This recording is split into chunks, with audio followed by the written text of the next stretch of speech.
na época, quando foi construído, era em tamanho de área o terceiro prédio do Brasil, em tamanho. Era um pouco o coração da cidade, né? Tudo passava por aqui. A Majestade de Santa Rosa era esse prédio.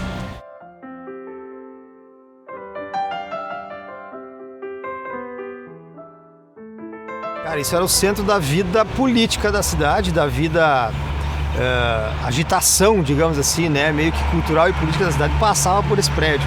Não tinha um dia que tu não passasse na frente e não havia movimentação, um grupo de pessoas discutindo algum fato da política, uma vivência, alguma coisa relacionada à rotina policial. Quer dizer, sempre tinham pessoas conversando em frente ao prédio, pessoas que a cidade toda conhecia, pessoas que todos conhecem até hoje, muitas vezes. E isso acabava gerando, era um ponto de encontro, na verdade, era aqui a praça e a prefeitura. E a prefeitura aqui, todas elas ficavam, na época, as repartições, né? Aqui funcionava praticamente tudo, né? Funcionava o fórum, funcionava a Câmara de Vereadores, funcionava uma cadeia, tinha aqui também, né? Uma prisão. A Santa Rosa era o ponto referencial, né? Esses municípios que compõem o Grande Santa Rosa, a sede era aqui, eram todos vilas, né, de Santa Rosa. Então ela recebia todos os subprefeitos, né, da cidade, né? A cidade que pertencia a Santa Rosa. Era uma turma de 9, 10, 11 municípios desses, né?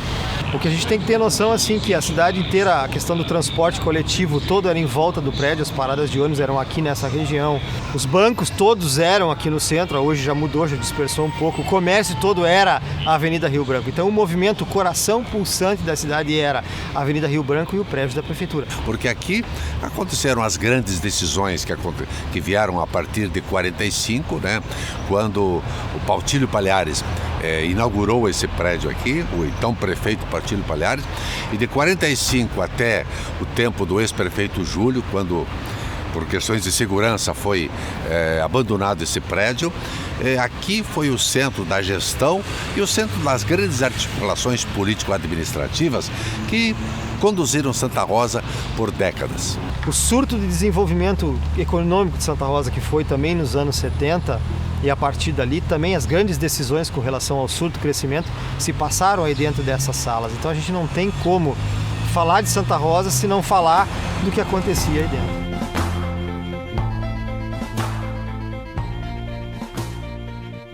Projetou-se aqui uma nova cidade, até porque tinha a ligação com a aviação férrea. Porque o prefeito resolveu puxar a cidade, né? Naquele tempo o prefeito era tal de Capitão Palhares, né? Existia a cidade velha, né? Cidade Baixa, que se chama, que ficava lá ao redor do Liminha. E aqui pensou-se então um centro, né? A própria convergência, pode ver que as ruas de Santa Rosa têm um traçado diferenciado, tudo aponta aqui para o prédio. E aí foi distribuindo terrenos aí, a turma foi comprando terrenos aí para se estabelecer aí, né? E aqui a rua principal aqui, toda ela tinha que ser construído no mínimo 2 pisos, né? Determinação do prefeito da cidade, né? Não, ele tudo tinha isso, né? O espírito dele era de avançar, né?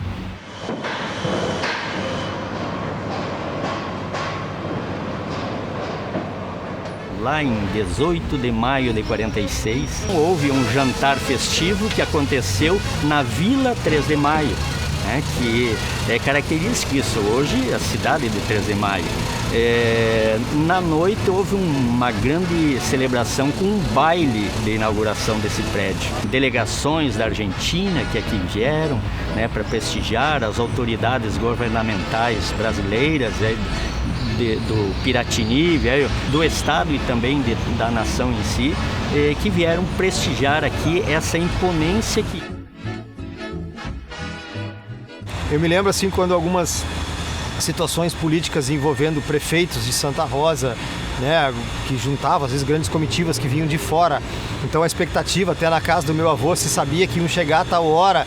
Então todo mundo corria para a sacada do prédio para ver a movimentação acontecendo. Então, querendo ou não, a sacada do prédio do meu avô era meio que um camarote que acontecia na cidade. Meus avós moraram a vida inteira ao lado do prédio da antiga prefeitura, na Avenida Rio Branco. Trabalhei 3, 4 anos ali. Meus avós eram de de Montenegro.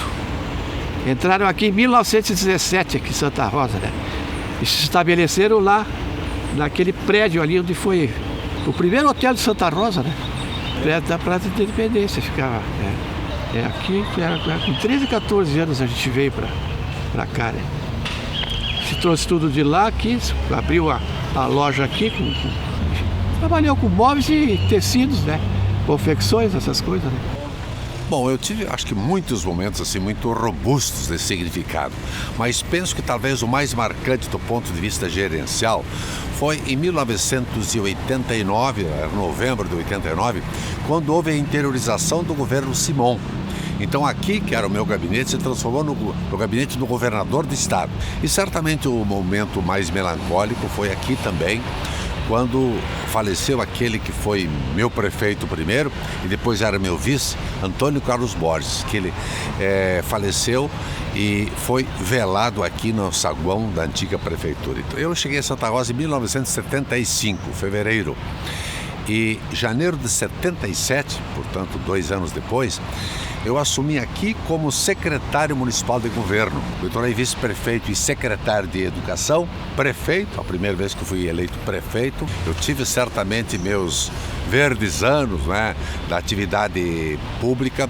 Aconteceram aqui nesse prédio. Eu lembro muito as vivências da minha infância, né, com relação aos dias da independência, os desfiles do Dia da Pátria, que aconteciam todos aqui na frente do prédio.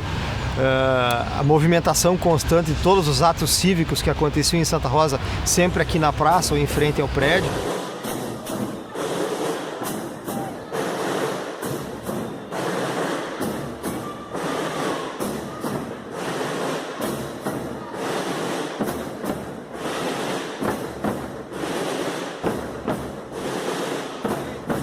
Essa praça aqui, ela tem o estilo dela é um sol, né?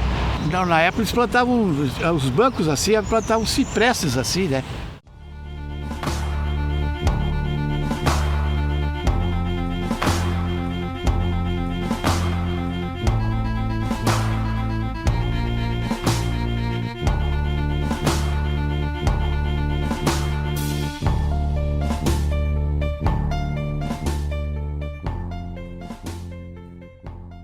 A história de preservação do prédio da antiga prefeitura foi realmente um momento muito marcante na história cultural de Santa Rosa. Por quê? Porque até aquele momento nunca a cidade parou para discutir sobre preservação de prédio histórico. Quais são os valores que estavam envolvidos? O que realmente era uma preservação? O que significava preservação? Então foi um momento muito importante porque a comunidade, os meios de comunicação, a sociedade começou a debater da importância de olhar a história, né, principalmente os exemplares que estão aqui na Avenida Rio Branco, principalmente aquele momento histórico de Santa Rosa, da evolução de Santa Rosa, da construção de Santa Rosa aqui para a parte da cidade nova, que chamavam, né, antigamente. Na época tu viu o acompanhamento do pessoal técnico de Santo Ângelo, que tinha acompanhado o processo, e na marcação das paredes tu via que existia grandes fissuras, né? E essas fissuras tu conseguia colocar a mão dentro, então tinha realmente um problema estrutural. Na medida que a gente vai analisando os fatos históricos que se deu desde a década de 40, quando iniciou a construção, até efetivamente quando começaram a derrubar o prédio, havia 2 elementos na estrutura desse prédio que não tinham sido projetados lá na década de 40 pelo engenheiro e arquiteto Teófilo Borges de Barros. Qual foram? Na década de 80, por aí, foi construída uma caixa d'água, uma grande caixa d'água, nessa estrutura aqui. O arquivo morto da prefeitura, todo ele foi colocado na parte superior também. Então nós tínhamos 2 cargas a mais, ou seja, a caixa d'água e do arquivo morto, pesando sobre uma estrutura que não tinha sido projetada para isso. O primeiro ato que a gente fez foi, na verdade, para chamar a atenção da importância da preservação. Foi um abraço que a gente fez aqui, um abraço com vários estudantes, com várias pessoas ligadas à área da cultura. Um grande abraço simbólico que foi um recado que a gente deu para as autoridades, né? Olha, vamos preservar a história. Este é um prédio histórico, é um prédio da prefeitura e que ele tem um valor muito importante, vamos preservar e vamos transformar isso num centro cultural. Logo em seguida, outras vozes se levantaram dizendo, não, vamos vender e vamos construir um shopping, né? Vamos fazer outras coisas. A gente criou uma campanha, né? O grande negócio é preservar a cultura. ou foi a discussão, derruba, não derruba, porque houve um momento, não, vamos derrubar e construir uma réplica igual, que certamente ela teria sido mais econômica. Então foi um momento histórico porque a gente não tinha o hábito e muito menos conceitos que pudessem balizar o nosso debate. Aí houve um movimento muito grande, veio o IFAI, IFAM, Secretaria Estadual da Cultura, enfim, houve grandes debates na cidade, principalmente um movimento de ordem política, um movimento de ordem econômica e um movimento da sociedade cultural, né, que entendia da importância da preservação. A gente invadiu esse prédio quando ele estava todo ele ainda para provocar o debate, né? Aí conseguimos inclusive provocar o debate que o Ministério Público chamou o prefeito, escuta, como é que vão resolver isso? E aí foi assinado o TAC, Termo de Ajustamento de Conduta, e aí a gente conseguiu selar que aquele prédio não ia poder ser mexido mais. Mas aí entrou o Ministério Público, entrou toda a discussão cultural e se decidiu por fazer então a restauração.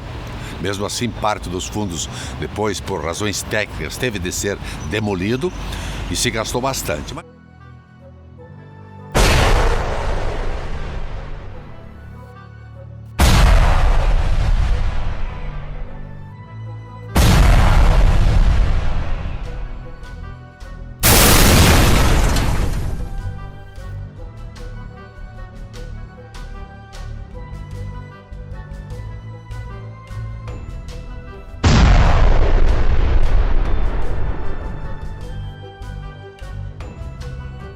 Eu acompanhei também da demolição da parte dos fundos, né?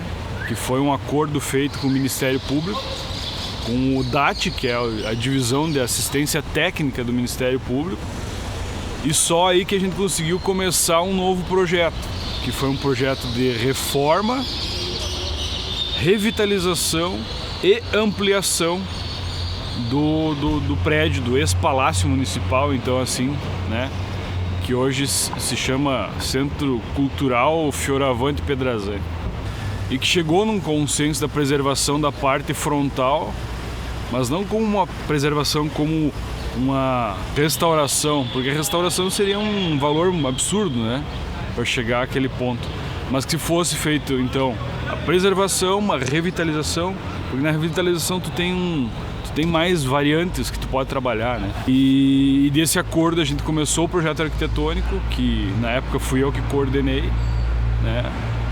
E desse projeto arquitetônico a gente conseguiu chegar num consenso que todas essas partes aceitaram, e a contratação então de toda a parte complementar, né? Com base nesse acordo que era seguir os ritmos de fachada do prédio então existente, para as fachadas laterais, né? Na entrada pela Rio Branco, um acesso secundário pela Rio Branco, o acesso principal que hoje tem o cuidado da acessibilidade para cadeirante, mas que segue o ritmo, que não choca, que preserva as alturas inclusive do prédio, né?